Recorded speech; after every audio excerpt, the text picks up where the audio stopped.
बहुत बहुत स्वागत है आपका आज की हमारी इस कॉर्पोरेट न्यूज के अंदर। और जो पहली बार इस चैनल पे आए हैं, ये कॉर्पोरेट न्यूज प्रयास है आपके शेयर्स से रिलेटेड ज्ञान को बढ़ाने का, उन शेयर से रिलेटेड जहां पर आपने इन्वेस्टमेंट कर दिया है या फिर करने वाले हैं। आज की इस कॉर्पोरेट न्यूज में हमारे पास यस बैंक से रिलेटेड न्यूज है, हमारे पास अदानी पोर्ट से रिलेटेड न्यूज है और आयशर मोटर, जिनका एक ब्रांड चलता है मोटरसाइकिल का, रॉयल एनफील्ड, उनसे रिलेटेड न्यूज है। चलिए जी, एक एक करके न्यूज को पढ़ना शुरू करते हैं। और ध्यान रखिएगा, हम न्यूज को पढ़ते नहीं, उसको एनालिसिस करते हैं। चले, सबसे पहली न्यूज जो हमारे पास है वो है यस बैंक को लेकर। यस बैंक ने आज अनाउंस किया कि वो 16,000 करोड़ मार्केट में रेज करने वाले हैं, परंतु बावजूद इसके शेयर प्राइस धड़ाम से 3% से नीचे गिर गया। अब ऐसा क्यों हुआ, क्या रीजन हो सकता है?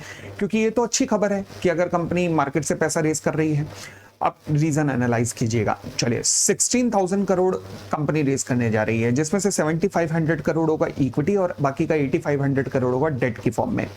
अब इक्विटी शेयर होल्डर इस कारण से घबरा गए कि भाई जब इक्विटी आएगी, एडिशनल इक्विटी आएगी, तो नंबर ऑफ शेयर्स बढ़ जाएंगे। तो फिर नंबर ऑफ शेयर्स बढ़ेंगे तो कंपनी का अगर प्रॉफिटेबिलिटी ज्यादा नहीं बढ़ी तो अर्निंग पर शेयर कम हो जाएगा। अर्निंग पर शेयर कम होने के कारण अगर प्रॉफिटेबिलिटी नहीं बढ़ी तो कंपनी का जो पी रेशो है शेयर का, वो ज्यादा हो जाएगा, जिसकी वजह से शेयर महंगा हो जाएगा। तो इन्वेस्टर में पहली घबराहट तो इस बात को लेकर नजर आई। दूसरी घबराहट इस बात को लेकर नजर आई कि कंपनी ने अनाउंस तो कर दिया कि इक्विटी शेयर्स हम फ्यूचर में रेस करेंगे, बट प्राइसिंग तो बताई नहीं। एग्जिस्टिंग से नीचे, एग्जिस्टिंग से ऊपर, एग्जिस्टिंग के बराबर कितना, ये तो आपने बताया नहीं। और तीसरा, कंपनी की capital adequacy ratio already required से काफी ज्यादा है। अब ज्यादा होने के बावजूद अगर आप और कैपिटल ला रहे हो तो क्या करने वाले हो आप? कहीं ऐसा तो नहीं कि एग्रेसिव लोन दे दोगे मार्केट में जिससे कल को एनपीए हो? तो ये डर इन्वेस्टर्स के मन में आ गया। जब तक कंपनी की तरफ से फर्दर क्लैरिफिकेशन नहीं आएंगी हर एक चीज पर, ये डर मेंटेन रहने की संभावना है। तो ये इस कारण से अगर आप देखेंगे, इस न्यूज के बावजूद भी शेयर प्राइस नीचे गिर गया है। मैंने कहा ना कि हम यहाँ न्यूज को पढ़ते नहीं हैं, एनालाइज करते हैं। चलिए, अगली न्यूज के ऊपर आते हैं। आयशर मोटर से रिलेटेड न्यूज है। अब दिल्ली गवर्नमेंट ने रिसेंटली अनाउंस किया है कि 1 जनवरी 2028 से दिल्ली के अंदर केवल ईवी व्हीकल, जो कि 2 व्हीलर होंगे, उनका रजिस्ट्रेशन होगा। ना पेट्रोल ना सीएनजी, मतलब सब एक्सक्लूड कर दिए जाएंगे। केवल ईवी व्हीकल्स जो कि 2 व्हीलर होंगे, उनका ही रजिस्ट्रेशन दिल्ली के अंदर अलाउ होगा। दिल्ली बहुत बड़ी मार्केट है आयशर मोटर्स के लिए, क्योंकि इनका ब्रांड है जिसका नाम है रॉयल एनफील्ड मोटरसाइकिल्स। तो वो इनका अच्छा खासा दिल्ली के अंदर बिकता है क्योंकि दिल्ली के अंदर शौकीन लोग हैं। अब कंपनी की इतनी रिसर्च है नहीं कि मोटरसाइकिल इंडस्ट्री के अंदर कंपनी इतनी जल्दी अपनी ईवी लॉन्च कर दे, कंपनी को उसमें टाइम लगेगा। और अगर दिल्ली सरकार का ये मॉडल सही काम कर गया तो इसको देखते हुए देश के बाकी राज्य भी ऐसा कर सकते हैं, ये संभावना है।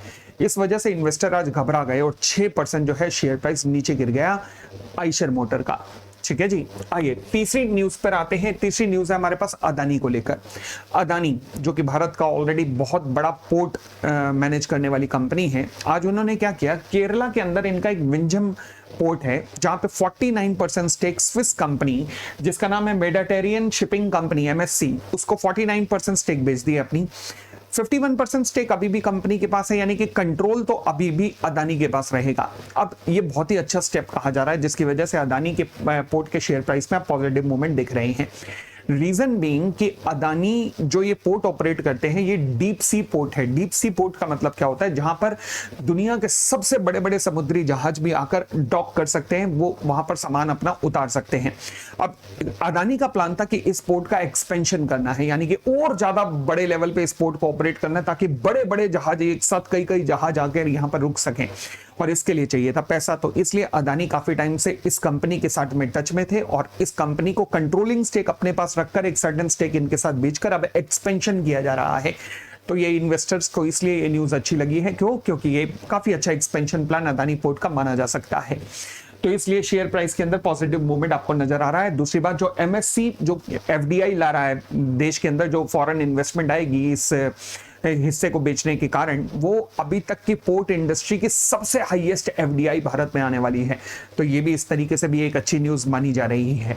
तो ये था दोस्तों आज की हमारे पास जितने भी न्यूज थे उनका एनालिसिस। अगर आप भी ऐसा ही एनालिसिस और जानना चाहते हैं, सीखना चाहते हैं, तो हमारे इस चैनल को लाइक एंड सब्सक्राइब जरूर कर दीजिएगा। इसके साथ ही हमारा स्टॉक मार्केट का कोर्स, जहां पर मैं आपको फंडामेंटल, टेक्निकल सब इस तरीके से सिखाता हूं कि आपको बिल्कुल बिगिनर्स हो, बिल्कुल बिगिनर्स के रूप में आपको टेक्निकल चार्ट पढ़ना, टेक्निकल इंडिकेटर्स को इंटरप्रिटेट करना, उनको समझना, उनका एनालिसिस करना, ये सब सिखाया जाता है। अगर आप भी इस कोर्स के अंदर इंटरेस्टेड हैं, लिंक नीचे डिस्क्रिप्शन के अंदर दिया हुआ है। मैं सी Amit Popli, SEBI registered research analyst, आपका इस कोर्स के अंदर स्वागत करता हूं। और एक और बात बता दूं, नॉर्मली जो मार्केट में कोर्स चलते हैं स्टॉक मार्केट से related, they are not allowed to use the latest data, but being a SEBI registered research analyst, हम आपको बिल्कुल लेटेस्ट डेटा के अनुसार सिखा सकते हैं कि किस तरीके से इंडिकेटर्स को एनालाइज किया जाना चाहिए।